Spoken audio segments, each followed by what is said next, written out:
Yo, welcome to TeamViza TV interview series season 5, episode 13. I'll be your host tonight, Ep13. Or the Visa boy, anyone you choose to call me. Want to become a sponsor to making this project possible. Big respects to Amiri Clothing, Geo Designs, Lala Closet, the Royal Family Vision of Companies, the Santams Entertainment, Hakim Graphic Designs, and the best pizza in South. Shamalicious Pizza, special guest in the building. Come all the way from San Fernando. We'll put them up here. This guy is not no stranger to the camera. This guy is responsible for shining in the industry. When I mean shining, I mean shining. You understand? He wears many hats, as he mentioned. He's a manager. He's an artist. He's a businessman. Also, he's a father. And added to his hat, he's now an activist. Let's go to the TeamViza TV interview series, season 5, episode 13. No other than the guy in the call, Makamillion.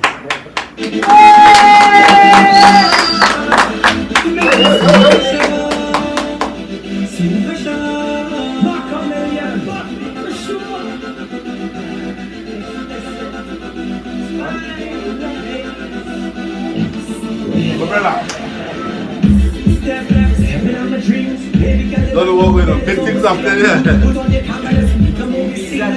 TeamViza TV interview series, season 5. Do you see me, brother? Boy, let me get this thing happening here right now. No, Let me get this thing happening. We come here now to just do the things them. Interview time. The Great White. Oh shit, I'm not thanks for having me on TeamViza. Makamillion. Go to TeamViza TV, you know it's all about our vibes, we chilling, we hanging, I'll be host tonight. Yeah, man. So you see, where's my kind of vibes right now? Alright, good man. Yes, Just hold on to that Moscato. what I love it. I'm on Moscato. Baka, Yeah. we jumping shit into it one time. Yeah, man. That's what I'm Bring the saying. heat, bring the A heat. lot of people don't know the business aspect of Makamillion, especially the youths on them. Correct me if I'm wrong. Yeah. It's who in the industry who will know Makamillion and business wise. You know what I mean? I want to speak about, I want to go back to the very beginning, right? They talk about the grind, the hustle, coming up into this industry.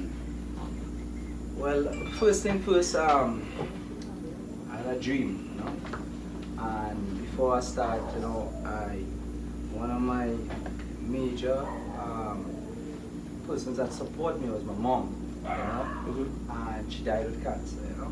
So my mom used to always say, you know, at the end of the day, whatever you do in life, you be the best at what you do.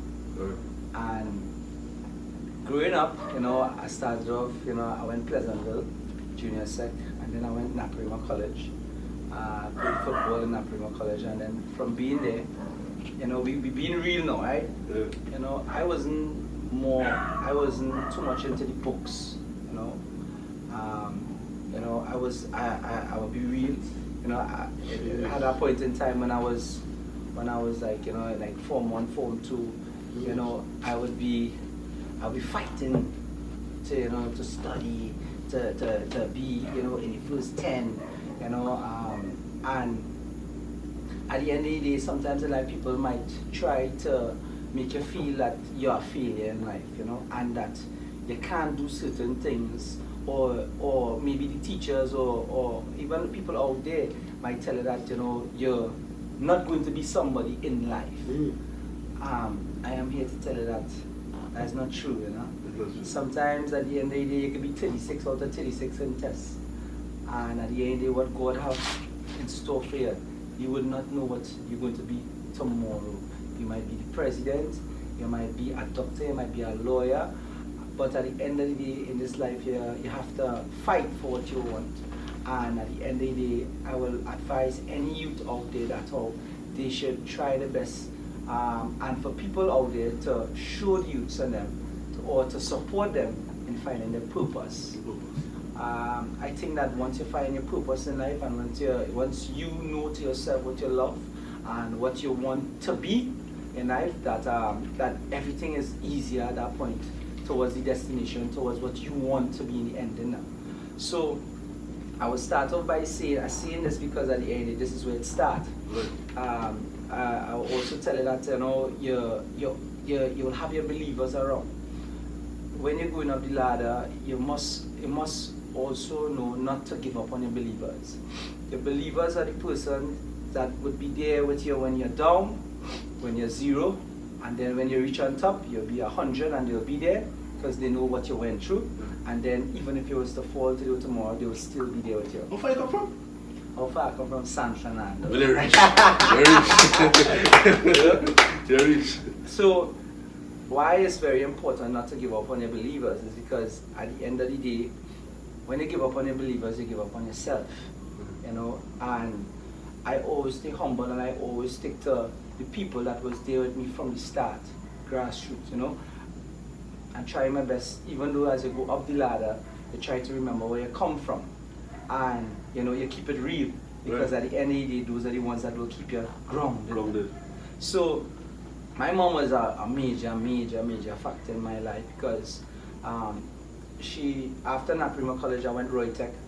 And I did the IBCT program whereby, you know, it was just introducing you to go out into the working world, if it's banking, if it's whatever, you know. And, you know, at a point, sometimes as a teacher, you come 8 o'clock and you leave 4 o'clock, like business hours. And going through that was our teaching.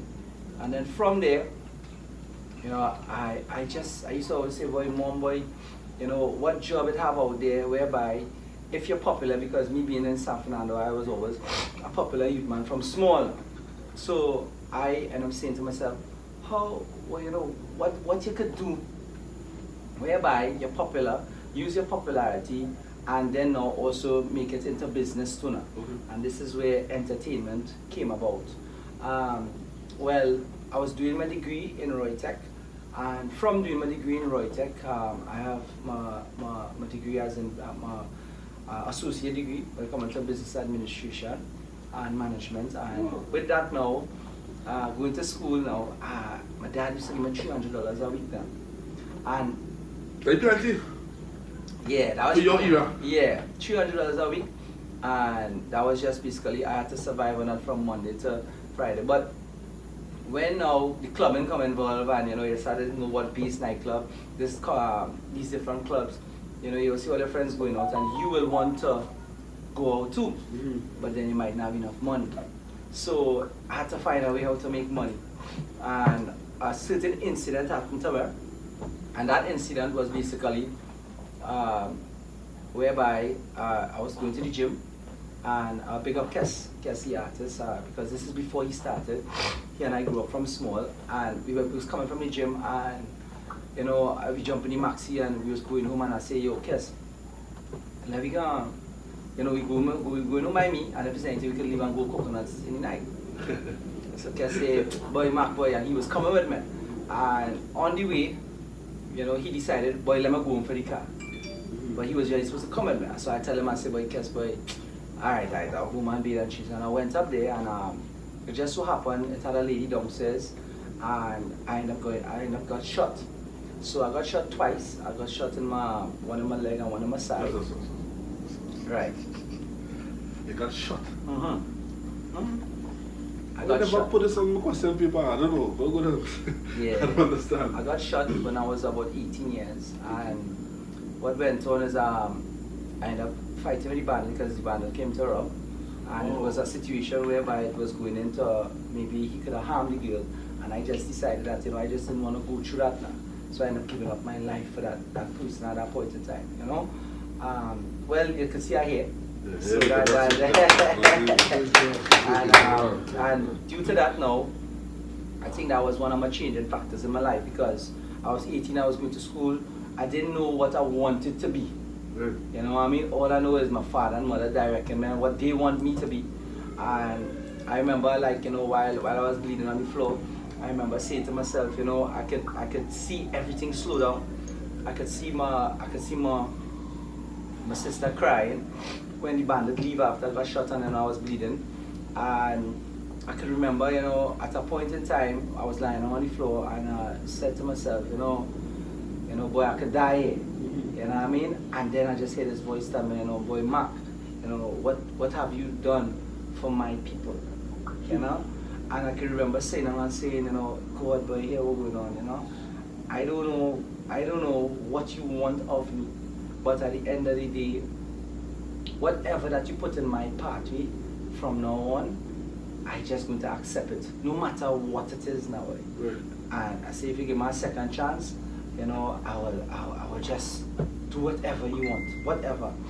And I end up living, and you know, from that day, I remember that my gunshot wounds was one of my on my right side and one on my leg. And my mom walked into the hospital and she says, with all my blood, she went into the she went where I got shot into the building, and she wiped all my blood off the floor now. And I had a vest where the bandit had ripped off my vest, and she took the vest and she wiped up all the blood, and she thought that, you know, that I was dead. So she came into the hospital, and when she came into the hospital, she woke up to me, and I opened my eyes and I saw her, and she was like, you know, when she see me open my eyes, she's like, you know, John, you're a child of God. So, you know, I was like, why you see that for, you know, ma? You know, and she says, boy John, boy, you know, none of your wounds, you know, no broken bones, it was flesh wounds. And when Jesus Christ was on the cross, all his wounds was flesh wounds, and even when they tried to break his bones, it shake now. You know what I mean? And that stayed with me now, you know what I mean? And from there, she just told me that, you know, you have a purpose. But on the floor now, while, you know, I could feel like my life was going, I end up realizing the one thing that you could not go with, you know, you can't go with your house, you can't go with your money, you can't go with your jewelry, you can't go with nothing. But the one thing that showed me my purpose at that point in time was that your purpose in life is really love now. And all I could have felt was my sister hugging me up and begging God not for me to die, you know what I mean? And I remember at that point in time, I felt this real unconditional love now. That unconditional love is something up to this day that, you know, I can't express, but all I knew is that from that day, that was my purpose. And that was the start of basically what Makamillion is. I'm not the actor, right? Yeah. Ability is good. Yeah, it's burn. Thank God it wasn't like a 38 shot or a 4.5 or, you know, it was a normal 32. So it was just a spin, one of those spin shots. I'm going to go with the bandit. Well, he got away, you know, but I can remember he couldn't believe that I wasn't dead. Because at a point in time, like when he was firing shots, his gun just jammed. And when the gun jammed, it was like, you know, he was like, you know, why you ain't dead? Right. You know, I remember kicking off the wall and turning around and pushing the barrel towards my face and snapping it 6 times, clang, clang, clang, clang, clang, clang, clang, and nothing was coming out. And he just watched me, and I just watched him, and he's like, you know, why you not dying? You know what I mean? But at the end of the day, you know, he just didn't know that, you know, he's a child of God and you're anointed, you know, in a special way, and you have a purpose in life. So at the end of the day, he didn't understand what was going on. I didn't understand what was going on. But all I knew is that that something greater was going to happen.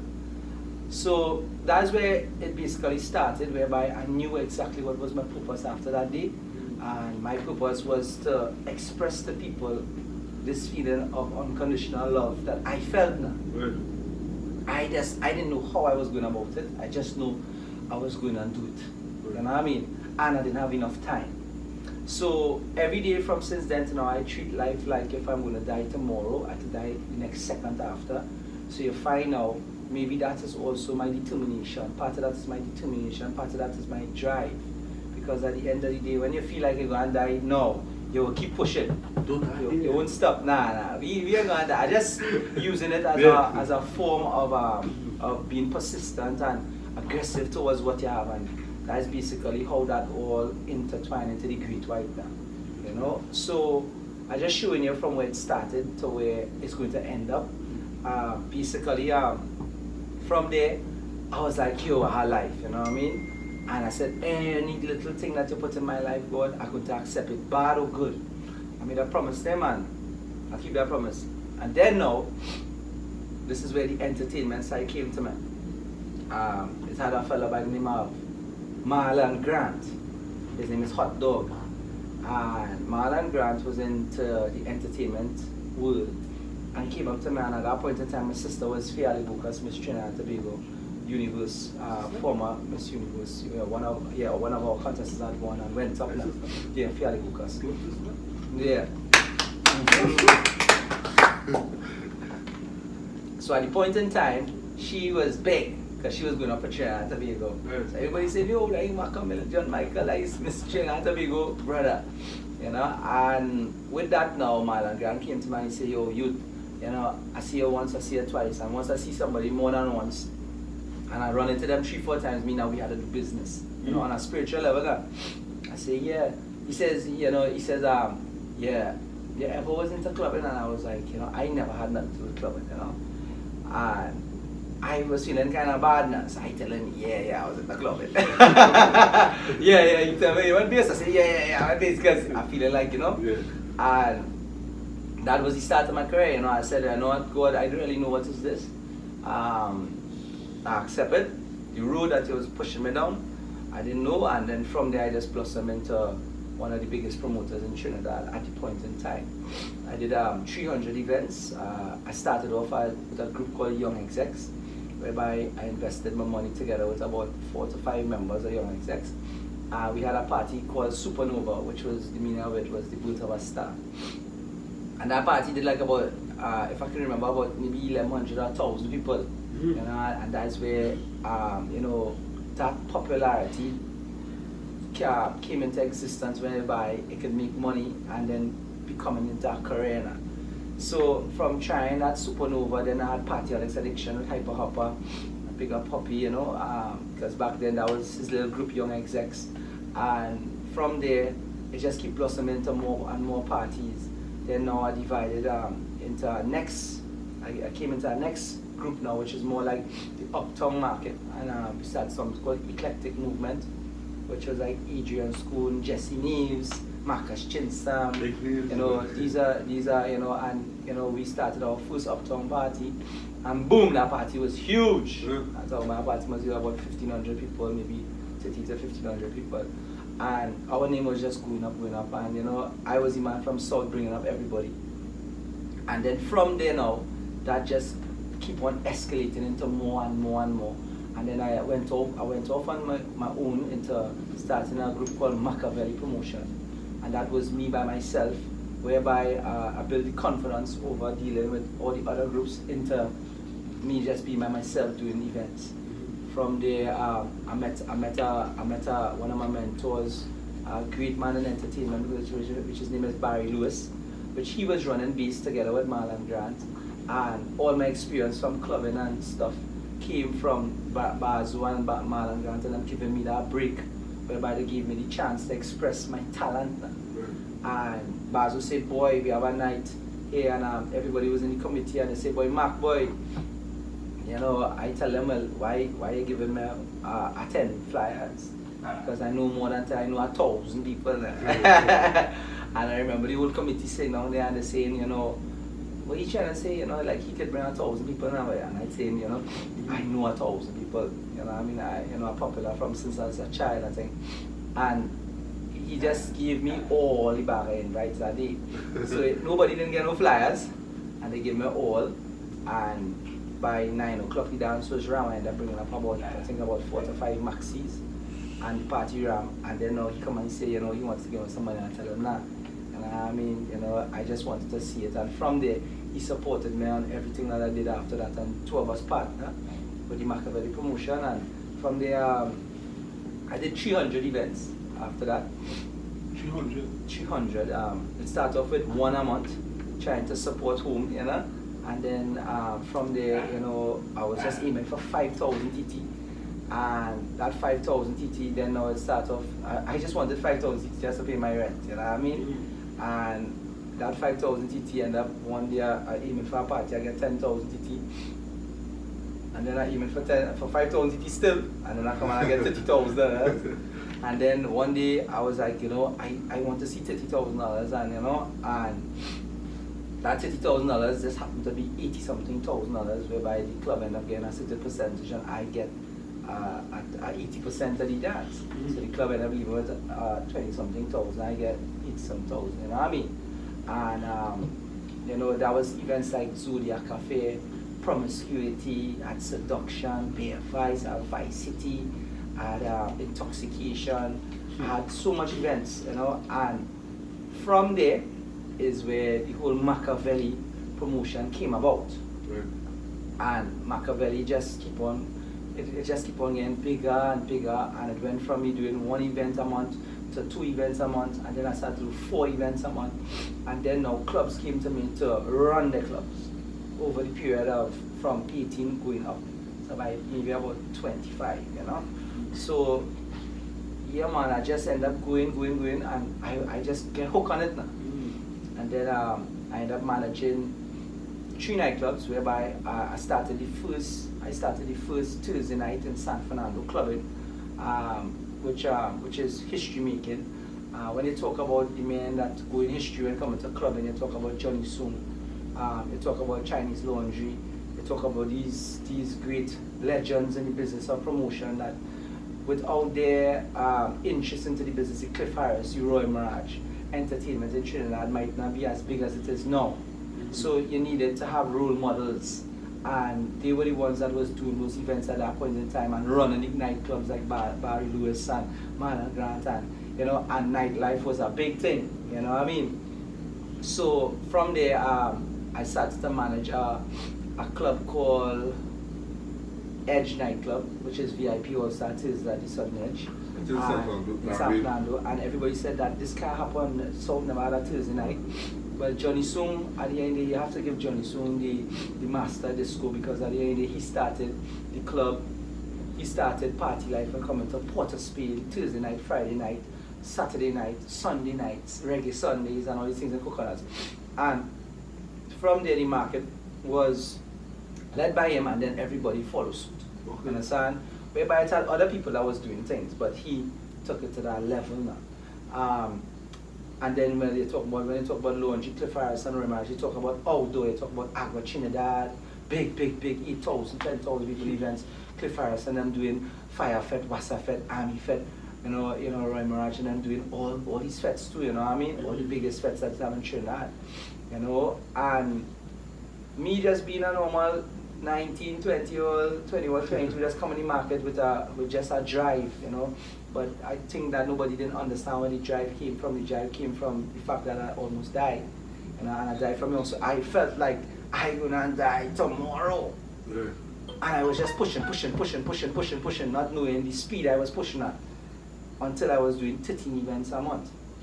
13 events? Yeah, because I used to do VIP All Star Thursdays, which is Sunday, which is the first Thursday to ever do in San Fernando. We'd start Thursday night clubbing.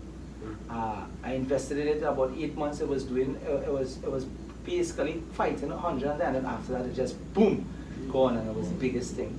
And then now, then the East-West Corridor Basel was locking a club in the East called Living Room, and he asked me to come up there and say, boy, Mac, boy, I wanted to come and teach some youths, you know, the clubbing and what you know. And that is when I bounced up with Smooth and Sonny Bling and Gonzo, and they were managing on Friday night, and I came up with an idea called University Star Fridays. And then basically what I know, it was basically for Basel, it was like just to basically teach them, because they were now coming out into the business. These are all some of the biggest announcers now. You know, when coming to 94.1 and Boom Champion and, you know, these different stations. And from there, you know, I had different events affiliated with different stations also too now. For example, like Freedom, I used to do Freedom with Raw Fusion, and that's 96.1. That was a big event every summer. And then we locked summer, whereby we had parties every week of summer. You know, like I had Nymphomaniacs, I had Intoxicated, I had Promiscuity, and these parties were all over Trinidad. It had times where, you know, we break records, whereby I used to have 3 parties in one night. And the 3 was big, you know. We'd have a party going on in the West, which is in the mass with IRS promotion, you know, the whole team now, you know.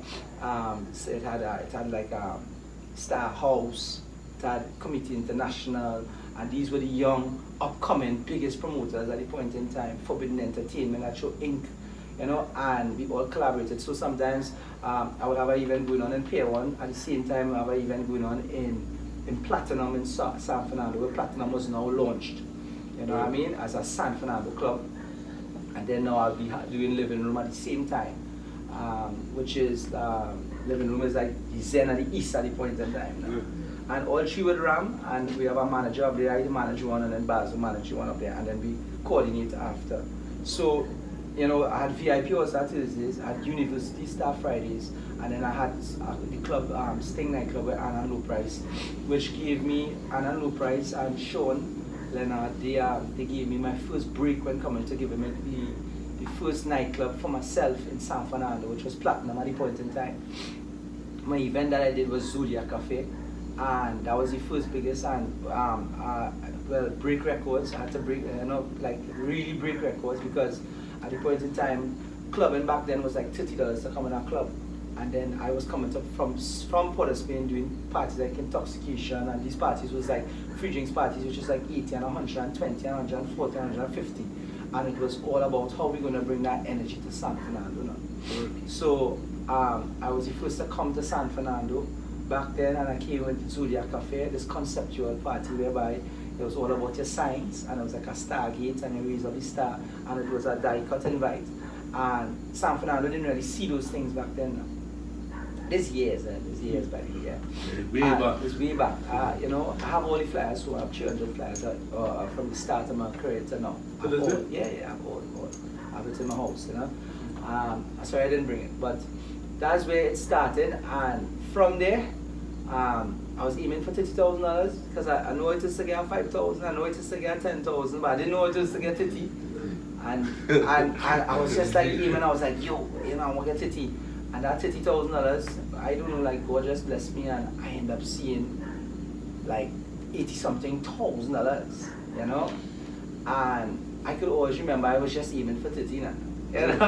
I didn't think, you know, but what is the whole thing is that sometimes, you know, you might set your standards to reach for the clouds, but you might go beyond the clouds, you know what I mean?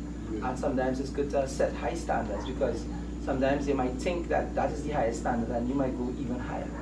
So believing in yourself is a very big factor that I come here to tell everybody that I didn't know where I was going, but then God lead the way, you know. And that was like a major part, because I was coming to San Fernando. I can remember telling Bazo, I said, Bazo, we do intoxication just 3 weeks before, and he said, boy, we had 36,000. I remember this. I just seen it live on it, you know, 36,000, but we had to split it up now. Right. But you remember, that's still money. Mm-hmm. For me, that was big money still. So he's like, and I said, boy, Baz, boy. I remember Baz would say, yo, John, boy, I tell him, keep the money now. I tell me, he said, what? Keep the money? I said, yeah, I will keep the money.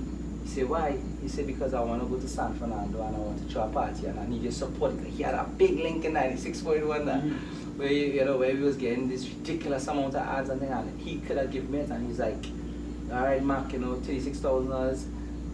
He don't understand why, but he said, well, all right, so he keep the money. And I remember he said, but he said, but John, it's your party at the end of the day with me, and he gave me back $6,000.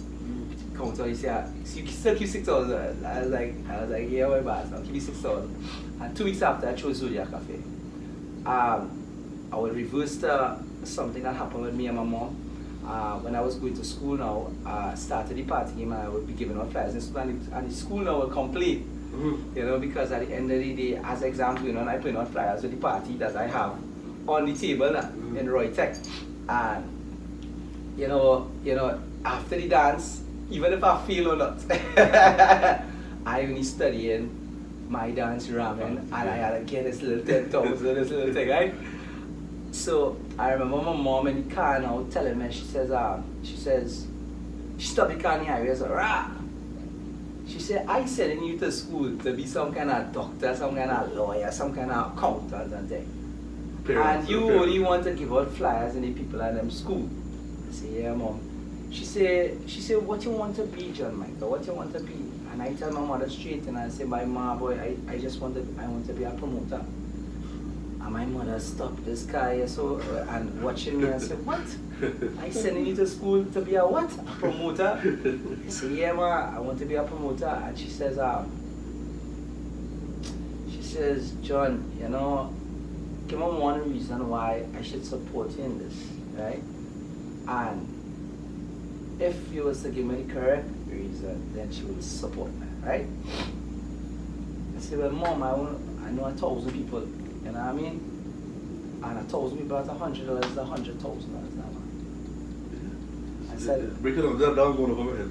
I said, I told her that I know 1,000 people because I'm so popular now. And as a kid now, you know, and 1,000 people at $100 is $100,000. You understand? And I know that I could fill a club with 1,000 people. And she was like, she started doing maths. Because remember, I go to school and I tell her now, but I want to be a promoter. And then she's like, all right, what you need? I say, Ma, if you could lend me $5,000 now, but $5,000 is plenty money, yeah. Plenty money back then. And she lent me the $5,000, and the first 5,000 I ended up breaking even, and I didn't know business at the point in time, so I did not know that you have to switch to up here. I didn't know that in business that when you do an event, you have to take out the expenses first, and then now you look for your profit. So when the money comes, bam, we just split down all the money. I'm glad I throw a party, but then I end up losing because I end up putting in the most money. And that just evolved. So from that day, I was, you know, when she gave me the $5,000, I break even. I started crying, you know. I thought I lost my mother money, you know. And I said, my mom, and I didn't really know how people was now. Because remember, you're naive, you grew up in a home whereby your parents just teach you about love and you're enclosed. You don't know about outside the streets. So when now they just take my money, go man, this one take my money and you know go. I was like, you know, and I cry, you know, because I remember holding my mother and say, yo ma, I lost $5,000. And then now that particular promotional group that I did it with, their father came and knocked on the door and said, you know, this is my sons and them, and they did something wrong.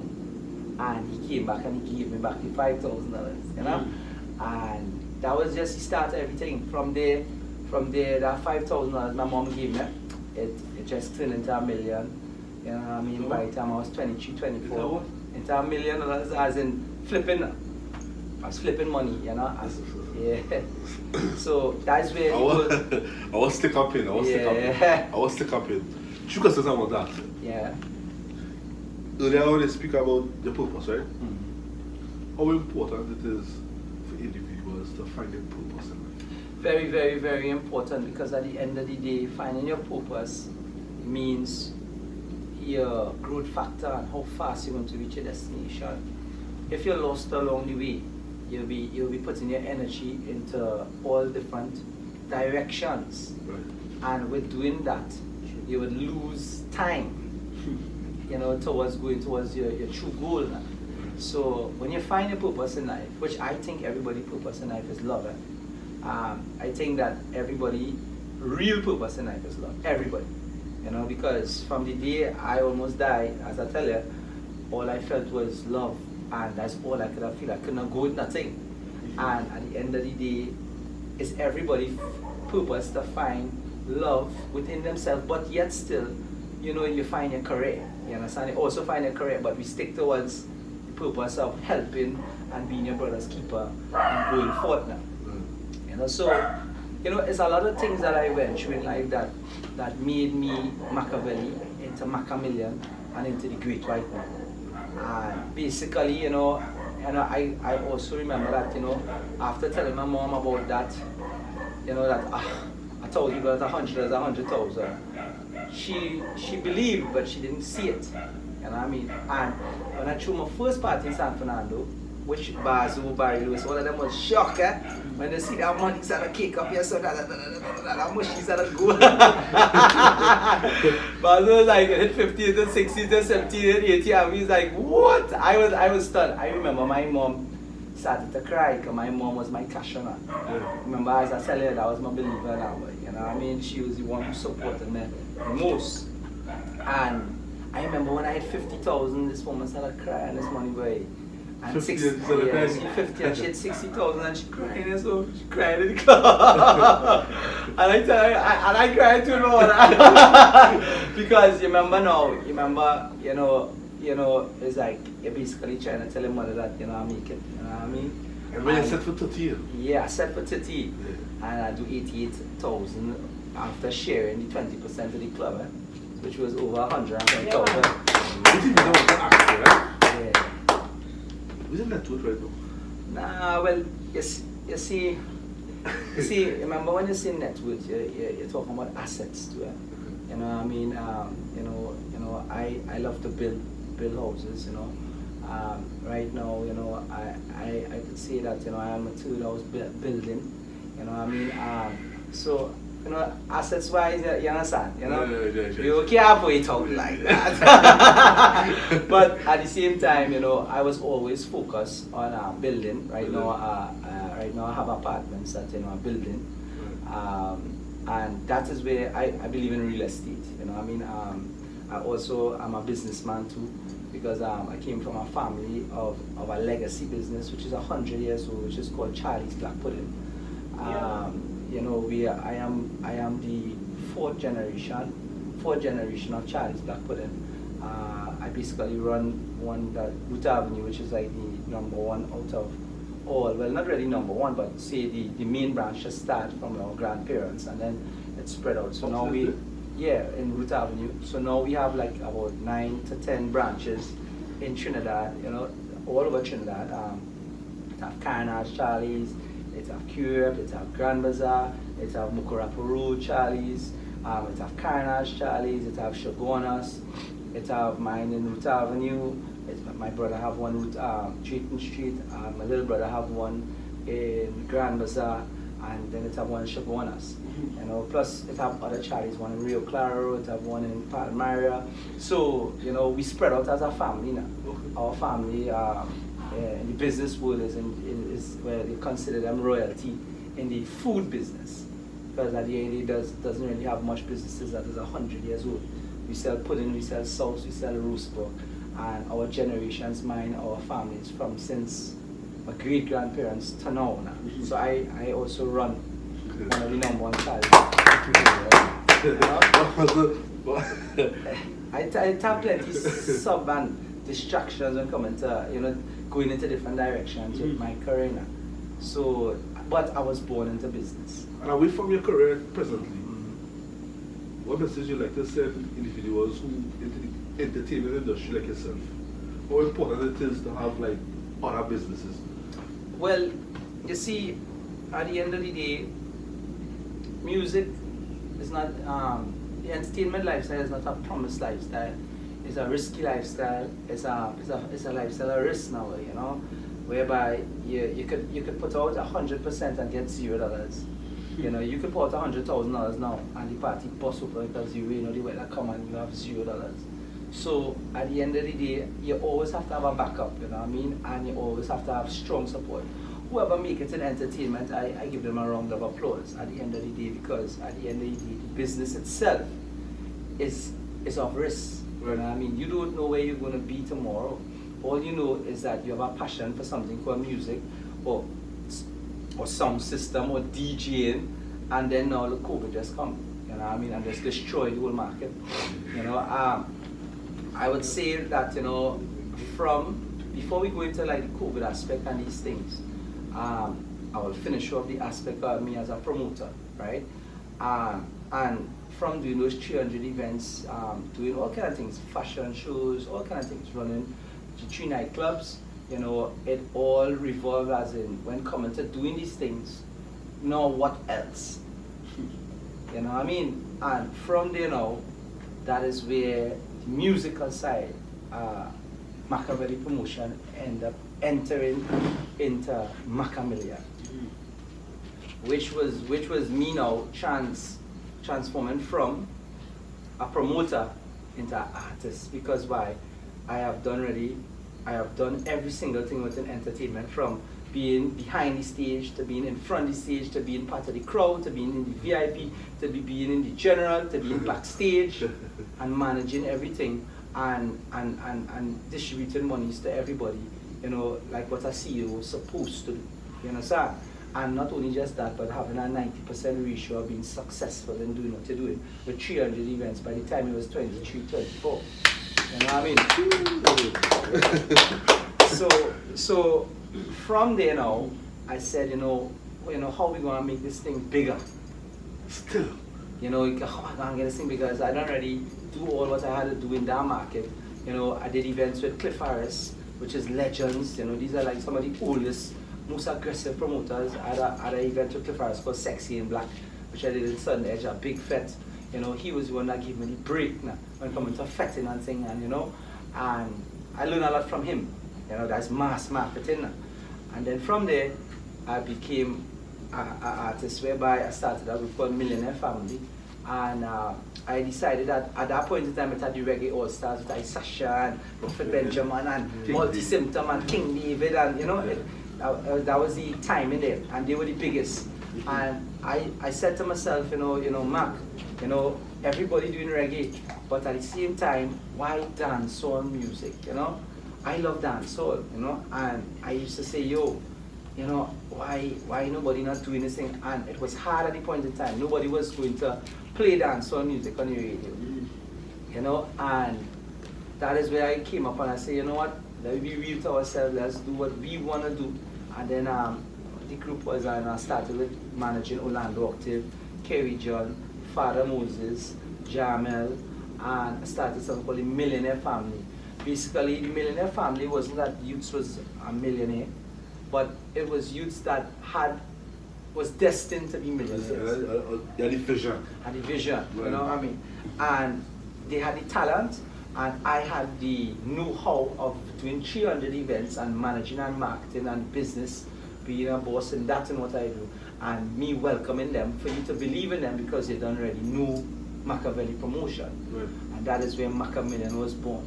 Makamillion, the meaning of Makamillion means make a million, which means M-A-K-A million, make a million. So as a youth man, I was always destined to make $1 million.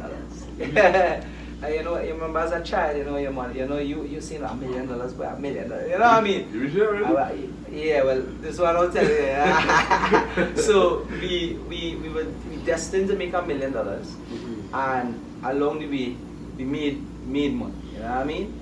And now it was my way now to make youths now that younger than me find their purpose faster, younger than me. Orlando Octave was come out and he was young. What did you discover Orlando Octave?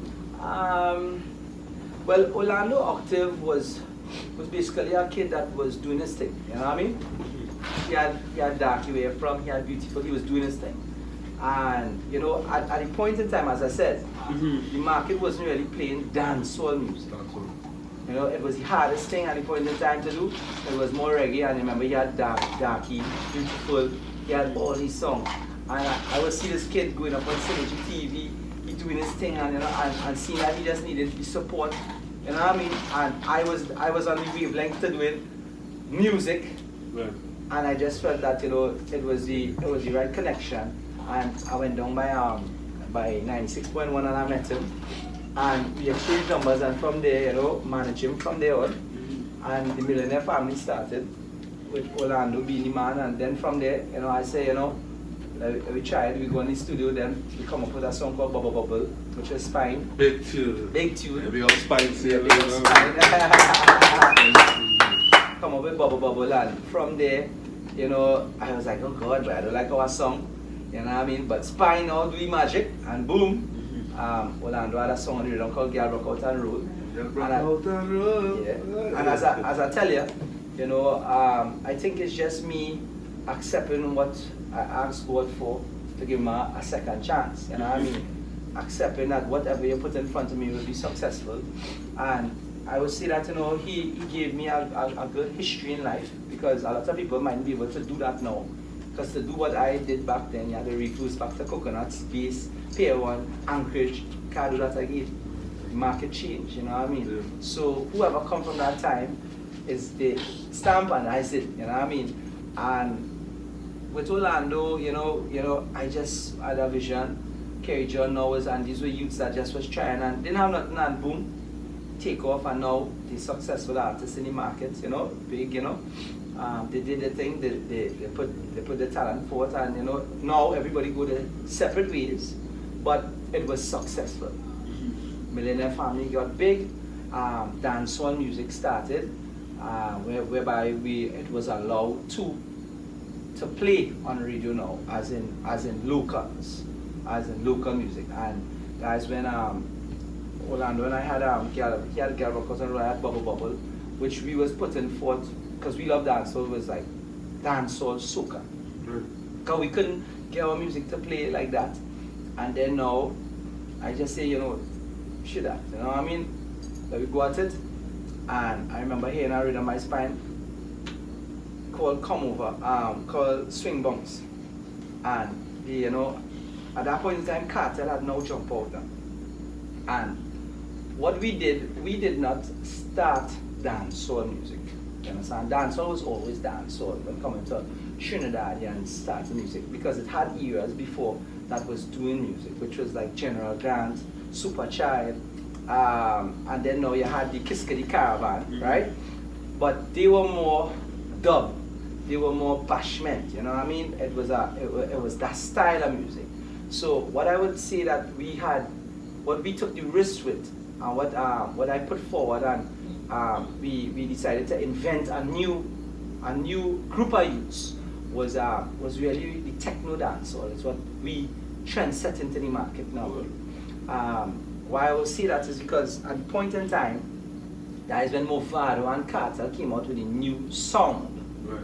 And dancehall music now was a cross music. It was more techno, because they was trying to cross music to go into Europe, into all those kind of raves, and this is where Cartel now and Movado and them started Sing Jane style of music, which to me, Sing Jane started also from Sizzla Kalonji with all kind of Give Me a Cry and all of these things, you know. So, but Cartel and Movado now take it to a whole different level. They were crossing the dance. So I decided now, reggae also was big. All they hear is reggae music, and you can't dance, so nobody getting spot. And then I hear this rhythm called Swing Bounce by Spy. And it catch me, and I tell Yolanda, and I'm gonna say, yo, Dan, we had to start this. There's a new trend now. There's a new style of dance. And everybody was like, you know, boy, they don't know. You know what I mean? Orlando now had like that kind of old school kind of, you know that kind of, that old school style of music now.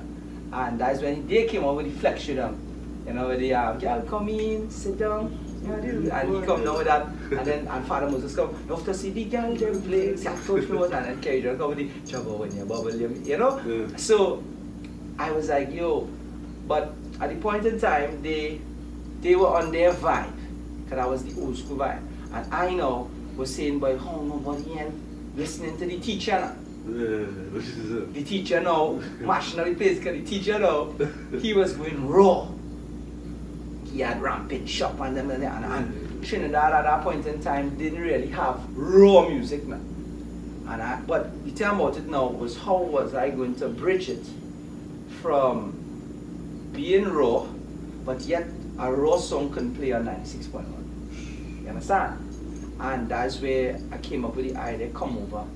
And Swing Bounce to me was the rhythm that was basically the techno style dance. So that's why you get a sense. You understand? And that is where now I put my energy to that. I wrote a song now that could have played on radio, because you could not say come over or come girl. You understand? So I said come over. You know, girl come over, like if she over there to come over, but then subliminally it means it's two-sided, and that song now take off in the market, and that is when Swing Bounce and then Merital now. At the point in time was Cartel #1. Like when them had girls around, girls all over. And they had my money, ha ha. My money, ha ha. So that was when Cartel was big and he had his team, Black Rhino thing, and Merital was mashing up the place. And what I did now is I said, boy, at the end of the day, if you want to be big, you had to box with the biggest. Right. And my opportunity of boxing with